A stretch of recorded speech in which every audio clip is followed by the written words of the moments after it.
In today's video, I'm going to teach you how to create a partial invoice on QuickBooks Online. Understanding how to manage your invoicing is essential for maintaining cash flow and keeping your business running smoothly, so let's dive right in. First things first, we'll need to sign into QuickBooks Online. If you're not already logged in, you'll want to head over to the QuickBooks Online login page. Once you've entered your credentials and logged in successfully, you'll land on your QuickBooks homepage. From here, let's head over to the Settings menu. You can access this by clicking on the gear icon, which is located at the top right corner of your screen. Upon clicking the gear icon, a drop-down menu will appear. In this menu, you'll want to select Account and Settings. Once you're in this section, you'll notice several tabs on the left-hand side. For our purposes today, we'll be focusing on the Sales tab.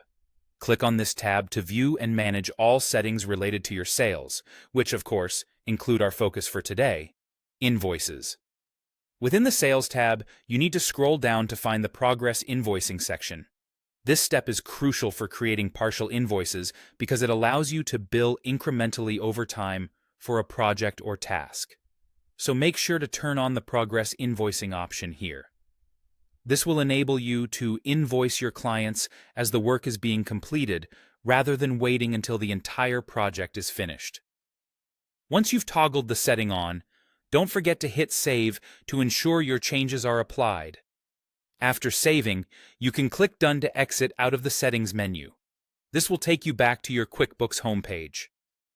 Next up, we're going to create a new invoice. To do this, click on the New button, which is conveniently located at the top left corner of your screen. This action will show a drop-down menu where you'll select Invoice to begin creating a new invoice document. Now, on the invoice creation page, the first task is to add your customer.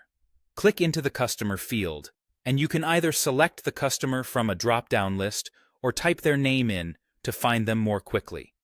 Once you've identified the correct customer, click Add to include them in the invoice. After your customer is set up, it's time to adjust the payment rate or the amount you're billing. This is the point where you specify the partial amount you intend to bill. For instance, if your total project is $10,000 and you want to bill for, say, 25% of the work completed, you would enter $2,500 as the amount. After you've keyed in the correct rate, remember to click Save at the bottom of the invoice. This step ensures all your input is recorded accurately. And there you have it. You've just created a partial invoice on QuickBooks Online. While the process might seem a bit cumbersome at first glance, once you familiarize yourself with these steps, it becomes second nature. Remember, partial invoices are an excellent means to earn revenue incrementally and maintain steady cash flow, especially for long-term projects. Thanks for watching, and don't forget to subscribe for more helpful tutorials.